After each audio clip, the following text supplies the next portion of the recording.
So hi! Welcome and welcome back to my YouTube channel, and for today's tutorial, ituturo ko sa inyo kung paano nga ba mag-download ng LokLok app. But first, can you subscribe to my channel and don't forget to hit the subscribe button and the bell to notify you for my new updates. And if you want to learn more, just keep on watching and let's start. So ayan guys, for today's video, may two ways tayo kung paano nga ba makapag-download ng LokLok app.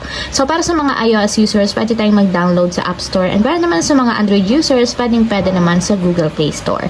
So, ayan, i-open ko na yung aking Google Play Store. And then, pagka-open guys, mula dito sa homepage, pumunta lang tayo or itap natin yung search bar. And then, type natin sa search bar is yung LokLok.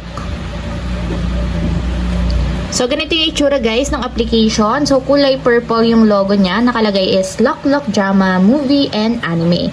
So, meron siyang 4.7 ratings, 72 megabytes yung file size niya, and meron lang naman siyang 10 million downloads worldwide. So, tap na natin yung install para ma-download na siya sa ating mobile device. And wait natin guys hanggang sa matapos ma-install. So, ayan guys, after ma-install, ganito yung lalabas. So, tap natin yung open para directly mapunta tayo sa pinakaang application. So, i-allow lang natin.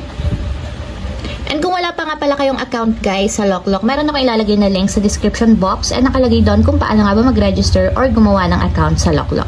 So, ayun lang guys, ganun lang kasimple kung paano nga ba mag-download ng LokLok app. If you have a question, can you comment down below and don't forget to hit the subscribe button and the bell to notify you for my new updates. And thank you for watching!